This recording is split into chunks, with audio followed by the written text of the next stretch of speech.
Assalamualaikum dan selamat pagi. Saya Puan Nuraini binti Muhammad Rashid selaku Ketua Unit Peperiksaan Politeknik Mersing akan memberikan sedikit taklimat berkenaan tentang Unit Peperiksaan Politeknik Mersing. Okey, berikut adalah tugas dan tanggungjawab unit peperiksaan. Yang pertama, menyedara jadual waktu peperiksaan akhir. Yang kedua, mengendalikan peperiksaan akhir semester. Yang ketiga, memproses keputusan penilaian akhir. Yang keempat, mengeluarkan slip keputusan penilaian akhir. Yang kelima, mengeluarkan transkrip. Yang keenam, mengeluarkan sijil pengesahan diploma. Dan yang terakhir, mengeluarkan surat akuan tamat belajar. Terdapat dua kategori penilaian di Politeknik, iaitu yang pertama sekali penilaian kerja khusus, yang mana untuk penilaian kerja khusus ia tidak melibatkan peperiksaan akhir dan 100% dinilai melalui kerja khusus. Yang kedua, penilaian akhir. So, untuk kategori yang kedua, terdapat dua penilaian yang akan diikuti oleh pelajar, iaitu penilaian kerja khusus dan penilaian akhir ataupun peperiksaan akhir. So, pembahagian persen bagi penilaian kerja khusus dan penilaian akhir ini bergantung kepada kursus yang pelajar ambil. Ada yang 60-40, ada yang 50-50. Okay, di Politeknik kita menggunakan sistem penilaian mata untuk menilai pencapaian pelajar. Yang mana bagi sistem penilaian mata ini, pelajar dinilai melalui Purata Nilai Mata ataupun PNM dan Himpunan Purata Nilai Mata ataupun HPNM. So, PNM ni adalah jumlah mata kredit yang diperolehi dalam semester semasa dibahagikan dengan jumlah jam kredit yang diambil dalam semester semasa. Manakala HPNM pula adalah jumlah mata kredit yang diperolehi bagi semua semester sehingga semester terkini dibahagikan dengan jumlah jam kredit yang diperolehi bagi semua semester sehingga semester terkini. Okey, kita tengok contoh pengiraan yang pertama iaitu contoh pengiraan PNM. So, contoh ini adalah contoh pengiraan PNM bagi semester 1. So, PNM adalah jumlah mata kredit yang diperolehi di dalam semester semasa dibahagikan dengan jumlah jam kredit yang diambil dalam semester semasa. So, apa yang dikatakan dengan jumlah mata kredit adalah hasil tambah mata kredit bagi semester berkenaan. So, apa yang dikatakan dengan jumlah jam kredit adalah hasil tambah jam kredit yang pelajar telah ambil pada semester berkenaan. Okey, kita tengok contoh yang kedua, contoh pengiraan HPNM. Untuk makluman pelajar, nilai HPNM bagi pelajar semester 1 adalah bersamaan dengan nilai PNM. So, untuk semester 2 akan dapat HPNM yang berbezalah dengan nilai PNM. So, HPNM adalah jumlah mata kredit yang diperolehi bagi semua semester sehingga semester terkini dibahagikan dengan jumlah kredit yang diperolehi bagi semua semester sehingga semester terkini. So, untuk kes ini, saya telah mengambil contoh jumlah mata kredit bagi semester 1 bersamaan dengan 66.6 ditambahkan dengan jumlah mata kredit bagi semester kedua 60.99. So, hasil tambah 60.99 dengan 66.66 dibahagikan dengan jumlah jam kredit yang pelajar telah ambil sepanjang pengajian daripada semester 1 sehingga semester 2 iaitu 18 jam kredit untuk semester 1 dan 17 jam kredit untuk semester 2. So, hasil tambah 60.99 dengan 66.66 dibahagikan dengan 17 tambah 18. So, kita akan dapat 3.65. So, ini adalah sistem grade bagi Politeknik. So, kita ada A+, A minus, B plus, B minus, C plus, C minus, D plus, D, E minus dan F. Dan kadar lulus minimum adalah pada 40. Iaitu pada grade D. So, untuk makluman pelajar, pada grade C minus, D plus dan D, nilai matanya adalah berada pada baras 2.00. So, pelajar dinasihatkan untuk tidak lulus pada baras C minus dan ke bawah sebab nilai mata untuk C minus yang ke bawah ni adalah bawah 2.00 dan nilai mata ni akan mempengaruhi HPNM dan juga PNM pelajar. Semakin rendah nilai mata, semakin rendah dia punya HPNM dan PNM. So, bagi pelajar-pelajar yang gagal mana-mana kursus, pelajar wajib mengambil semula atau mengulang kursus-kursus yang gagal pada semester sebelumnya. Dan bagi kes pelajar semester akhir yang gagal 2 atau lebih kursus pada semester sebelumnya, dikehendaki mengulang kursus pada semester semasa dan mengikuti semula semua aktiviti pembelajaran bagi kursus berkenaan sepenuhnya. Untuk pelajar-pelajar yang mendapat lulus dengan grade C-, D+, dan D, pelajar diberi peluang untuk memperbaiki grade khusus. Dan pelajar hanya dibenarkan untuk memperbaiki grade khusus sekali sahaja sepanjang pengajian bagi khusus tersebut. Dan untuk pelajar yang memperbaiki grade khusus, pelajar perlu mengikuti semula sepenuhnya aktiviti pembelajaran bagi khusus berkenaan dan keputusan hanya akan diambil kira daripada grade yang terbaik. Ini bermakna jika kali pertama pelajar dapat C- dan pelajar ambil kali kedua dapat D+, kita akan ambil C- dalam pengiraan HPNM dan PNM.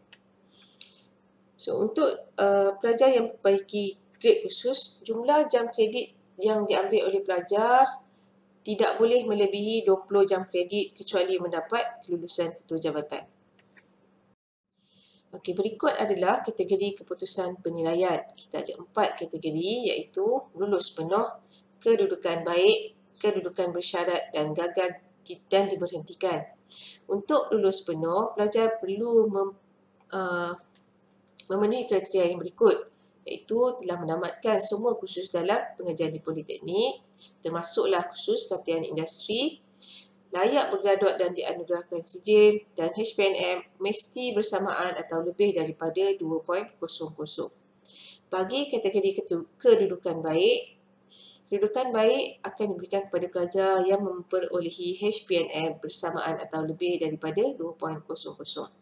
Bagi kedudukan bersyarat, pelajar akan memperolehi kedudukan bersyarat jika HPNM bersamaan atau lebih daripada 1.60 dan kurang daripada 2.00. So, antara 1.6 sehingga 2.00 ataupun pelajar mengulang kursus kali ketiga, sama ada berturut-turut ataupun tidak. Untuk gagal berhenti, pelajar akan diberikan kedudukan gagal berhenti jika HPNM kurang daripada 1.60 ataupun gagal kursus sebanyak 3 kali berturut-turut ataupun PNM pelajar kurang daripada 1.00 ataupun pelajar telah gagal latihan industri sebanyak 2 kali ataupun pelajar telah melampaui tempoh maksimum pengajian ataupun pelajar telah memperolehi kedudukan bersyarat sebanyak 3 kali berturut-turut. So, kalau pelajar memperolehi kedudukan bersyarat, contohnya semester pertama kedudukan bersyarat, semester kedua kedudukan baik, semester ketiga kedudukan bersyarat, semester keempat kedudukan bersyarat, itu tak berturut. So, pelajar tak akan dapat GB lah. Kecuali semester 1 KS, semester 2 KS, semester 3 KS. So, semester yang ketiga tu pelajar akan dapat GB. Okey, kita tengok proses pemindahan kredit dan pengecualian khusus ataupun CTC. So, apa yang dikatakan dengan pindahan kredit adalah proses memindahkan kredit khusus yang telah diambil pelajar dalam sesuatu program ke program yang lain yang membawa kepada penganugerahan kelayakan yang ditawarkan oleh institusi yang sama atau institusi yang berbeza, yang mana proses ini membolehkan kredit bagi kursus tersebut dikira sebagai sebahagian daripada keperluan kredit untuk bergraduat. Bagi pengecualian khusus pula adalah proses mengecualikan seseorang pelajar daripada mengambil kursus dalam program yang diikuti atas sebab-sebab yang tertentu. Dan pengecualian ini tidak menyebabkan pelajar mendapat kredit bagi kursus yang dikecualikan. Oleh itu, pelajar perlu menggantikan kursus yang dikecualikan dengan kursus yang lain bagi mencukupkan keperluan kredit untuk bergraduat.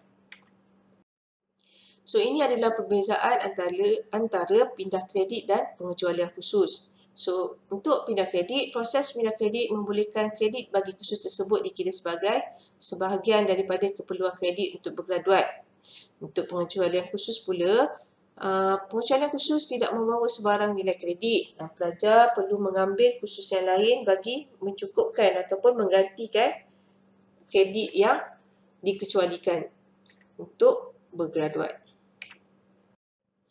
Okey, untuk pindahan kredit terdapat dua kategori iaitu mendata dan juga menegak. Bagi kategori mendata, pindah kredit daripada program pengajian di tahap kelayakan yang sama seperti sijil ke sijil, diploma ke diploma dan ijazah sarjana muda ke ijazah sarjana muda. Dan program pengajian yang hendak dipindah kredit mesti mendapat akreditasi di bawah sama ada MQA, ETAC ataupun TTAC. Bagi kategori pindahan kredit secara menegak, pindah kredit daripada program pengajian peringkat rendah ke peringkat yang lebih tinggi ataupun peringkat yang tinggi ke rendah. Alright. So, program pengajian yang hendak dipindah kredit wajib mendapat akreditasi di bawah sama ada MQA, ETAC ataupun TTAC. Okey, bagi pindahan kredit secara mendata, pelajar yang bertukar program pengajian yang berbeza ataupun sama di politeknik ataupun kolej komuniti dibenarkan untuk membuat pindahan kredit secara mendata. Dengan syarat, pelajar yang sedang mengikuti program di IPT lain mestilah tertakluk kepada tempoh pemarstatin pelajar iaitu bagi ijazah sarjana muda, mesti telah mengikuti pengajian tersebut selama 1 tahun, diploma 1 semester dan sijil 1 semester. Bagi program-program pengajian kejuruteraan yang mendapat akreditasi dari ETAC, pemindahan kredit maksimum adalah 50% daripada jumlah jam kredit program yang diikuti. Dan untuk program pengajian yang di bawah MQA, tiada had pindah kredit. Bagi kursus-kursus dalam kelompok U1, iaitu Mata Pelajaran Pengajian Umum, MPU, pelajar dibenarkan untuk memindah kredit secara mendatar dan berkelompok. Bagi pelajar-pelajar yang diberhentikan daripada pengajian atas sebab kegagalan akademik dan kemudiannya menyambung semula pengajian dalam program lain, tidak boleh membuat pindahan kredit. Maksudnya, kalau pelajar telah memperolehi GB di politeknik, ingin menyambung pengajian di politeknik yang lain, pelajar tak boleh buat pindahan kredit sebab sebelum tu pelajar telah gagal dan diberhentikan. Sebab gagal akademik lah. Okay. Kita tengok pula pindahan kredit secara menegak. So, pindahan kredit secara menegak ni adalah dibenarkan untuk pelajar lulusan sijil IPT lain yang menyambung pengajian ke peringkat diploma politeknik ataupun kolej komuniti. So, untuk kategori ini, had maksimum jumlah pindah kredit yang dibenarkan adalah 30% daripada jumlah kredit program yang diikuti. Bagi pelajar lepasan diploma, politeknik, kolej komuniti ataupun IPT lain yang menyambung pengajian ke peringkat ijazah sarjana muda politeknik, pindahan kredit yang dibenarkan adalah hanya 30% sahaja, iaitu lebih kurang 1 tahun pengajian. Dan bagi pemindahan kredit daripada diploma lanjutan ke sarjana muda, pelajar yang berkelayakan diploma lanjutan yang turut memiliki diploma boleh dipertimbangkan pemindahan kredit sehingga maksimum 2 tahun pengajian program peringkat ijazah sarjana muda. So, bagi pelajar-pelajar yang ada advance diploma dan juga diploma, pelajar boleh membuat pindahan kredit sehingga maksimum 2 tahun pengajian di peringkat ijazah sarjana muda politeknik. Okey, untuk pindahan kredit secara menegak, boleh juga dilakukan untuk program yang tinggi ke peringkat yang lebih rendah. Maksudnya, pelajar ambil degree, first degree, lepas tu nak sambung diploma, pelajar boleh mohon untuk pindahan kredit secara menegak. Dan kursus MPW, MPU dan juga kursus latihan industri tidak dibenarkan untuk pindah kredit. Okey, ini adalah syarat umum pindah kredit. Yang pertama, grade lulus minimum khusus yang terlibat adalah C. Kesetaraan ke antara kandungan khusus mestilah tidak kurang daripada 80%. Dan MQA, ETEC dan TTEC menetapkan supaya nilai kredit khusus bagi program terdahulu mestilah sama atau lebih daripada nilai khusus bagi program yang diikuti di PPT penerima. Dan khusus yang dimohon untuk dipindahkan kredit mestilah daripada program pengajian yang telah mendapat perakuan akreditasi daripada MQA. Okey, untuk pindah kredit, saya cuma nak ingatkan pelajar, bagi pelajar-pelajar yang berpindah politeknik, pelajar perlu memohon untuk pindah kredit. Dan kalau pelajar perhatikan di sini, grade lulus minimum khusus yang hendak dipindah kredit adalah C.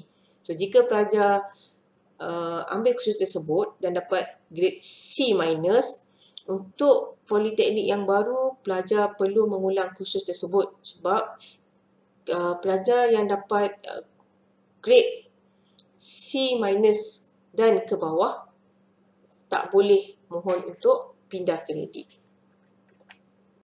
Okey, kita nak tengok kaedah pelaksanaan pemindahan kredit. So, pelaksanaan pemindahan kredit adalah berdasarkan permohonan pelajar dan kelulusan Jawatankuasa Pemindahan Kredit dan Pengecualian Khusus di peringkat politeknik ataupun kolej komuniti. Dan pindah kredit secara mendata bagi pelajar yang masih dalam pengajian, kredit diambil kira dalam kredit bergraduat pelajar dan grade khusus diambil kira dalam pengiraan purata nilai mata dan juga HPNM, Himpunan Purata Nilai Mata. Dan pindahan kredit secara menegak atau mendata bagi pelajar yang telah tamat pengajian atau telah mencapai tahap kompetensi dalam kursus berkenaan, kredit khusus yang dipindahkan diambil kira dalam kredit bergraduat tetapi grade khusus tidak diambil kira dalam pengiraan HPNM dan PNM. Okey, yang seterusnya kita tengok prosedur permohonan pindah kredit dan pengecualian khusus. So, bagi pelajar-pelajar yang ingin memohon untuk membuat pindahan kredit, permohonan hendaklah dibuat dalam tempoh 3 minggu pertama pengajian, iaitu bermula dari 7 Mac sehingga 27 Mac 2021. Pelajar perlu mengemukakan dokumen seperti berikut, iaitu borang permohonan pemindahan kredit dan pengecualian khusus, slip keputusan peperiksaan terdahulu yang telah disahkan, salinan pengesahan akreditasi program terdahulu, yang mana salinan pengesahan ini pelajar boleh semak dan cetak melalui laman web MQA. Yang terakhir, maklumat khusus. Dan maklumat khusus ni adalah khusus yang diguna pakai pada tahun semasa pelajar bergraduat. Dan bagi program di politeknik dan kolej komuniti, dokumen tersebut boleh dimohon melalui unit jaminan kualiti politeknik ataupun kolej komuniti.